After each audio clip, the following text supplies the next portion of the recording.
আরাব খানকে আমি কথা বলছি যে এটার মাস্টার মাইন্ড আরাব খান, সে পলাতক।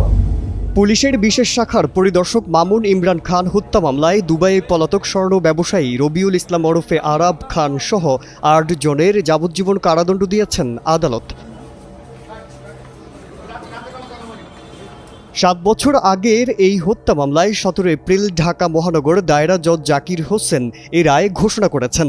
আদালতের রাষ্ট্র নিযুক্ত আসামি পক্ষের আইনজীবীদের রুহুল আমিন বিষয়টি নিশ্চিত করেছেন।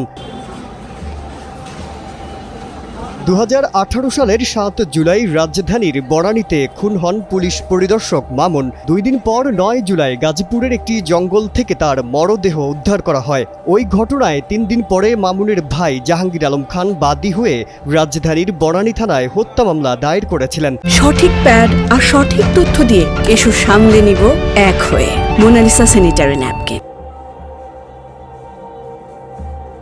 তদন্ত শেষে ২০১৯ সালের ৩১ মার্চ এ মামলায় রহমতুল্লাহ, রবিউল ইসলাম ওরফে আপন, ওরফে সোহাগ, ওরফে হৃদয়, ওরফে বৃদ্ধিসহ ৮ জনকে অভিযুক্ত করে আদালতে চার্জশিট দেয় পুলিশ। ২০২১ সালের ২৫ নভেম্বর আদালত এই মামলার অভিযোগ গঠনের মাধ্যমে আসামিদের বিচার শুরুর আদেশ দিয়েছেন। মামলাটিতে ৩৮ জন সাক্ষীর মধ্যে ২৬ জনের সাক্ষ্য গ্রহণ করে আদালত। এখানে যারা আসামি তারা 164 অনেকে দিয়েছে, স্বীকারোক্তিমূলক জবানবন্দি দিয়েছে, সে জবানবন্দি দিয়ে তারা স্বীকারও করেছে। তো যেহেতু এটি একটা হত্যা মামলা, এই মামলায় বিভিন্ন সময়ে বিভিন্ন সাক্ষী নেওয়া হয়েছে। সাক্ষী নিয়ে আজকে ঢাকার মহানগর দায়রা জজ আদালতে সেই মামলাটির রায় প্রকাশিত হয়েছে। এই রায়ে ৮ জন আসামিকে যাবজ্জীবন কারাদণ্ডে দণ্ডিত করেছে। এর মধ্যে যেই আরাব খানকে আমি কথা বলছি যে এটার মাস্টার মাইন্ড আরাব খান, সে পলাতক।